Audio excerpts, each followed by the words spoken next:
For DMEK graft unfolding, you're probably familiar with the term no-touch technique, which was invented by Garrett Ellis at the NEOS, who was the founder of DMEK surgery. It involves a series of bursts of BSS in the anterior chamber, gentle taps on the corneal surface, so it's a very elegant way to unfold DMEK grafts. However, you may have watched one of our videos from a couple of weeks ago called the much touch technique, which is the opposite of no-touch technique, where it's grabbing or gently pulling the graft directly with the cannula across the anterior chamber to help you better unfold it. Often it's needed in cases that are very complex, but sometimes it can be helpful even in the straightforward cases. So I'm going to walk you through where I did the help yourself component of the much touch technique to help me unfold a graft. And so here you can see that I injected the graft into the anterior chamber, and the first thing I do is remove the air bubble so that it doesn't interfere with graft unfolding. It's a relatively, it's kind of shallow, moderate depth chamber, so I'm checking to see the orientation. I'm actually going in to do Matsura sign, but I put my cannula underneath and it catches the curl of the graft. So I know that that's what's called the reverse Matsura sign, so that that curled edge is actually curled downward, so that I know the other edge may be around there and curled in the opposite direction. And I'm thinking, well, if I unfold that right now with Durazomer techniques, it's going to be upside down.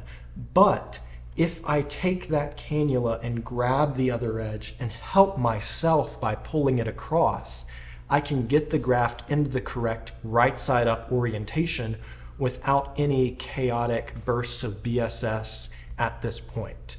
And so if I can successfully perform this technique, the graft unfolding theoretically should be pretty much done at that point. And so here I am, I try to sweep it, I miss it on that first attempt, but I go back and try to grab that curl on the other side and pull it all the way across the anterior chamber. And so I do that, and you can already see the orientation mark here in the correct location.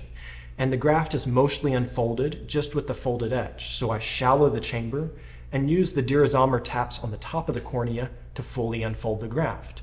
And now it's fully unfolded.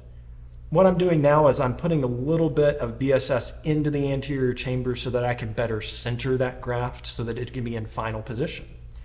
And so you see the video is called Help Yourself, Hurt Yourself. And you're probably wondering, well, what am I hurting myself doing here? Well, you're about to find out. And so I go in to inject the air, but I inject it a little too early and it shoots the graft a little bit, it displaces the graft a little bit. And so now the graft is pushed up against that other side and I'm like, well, maybe I can salvage it. I'm just gonna go in the middle and inject air. But what I realize is now there's a wrinkle in the graft. The graft is a little bit discentered. And so I'm really not happy with this. And all of this was because I injected air a little too prematurely after I'd entered the eye. And you need to make sure you get all the way to the center of the graft before you inject air to avoid these dislocations of the graft, except if the eye is very shallow or in phakic eyes. Then you can get away with injecting peripherally. So now I have to reduce the size of the air bubble so that I can center the graft better, and I can unfold this folded edge and again get back to a position where I was just a minute earlier in the surgery.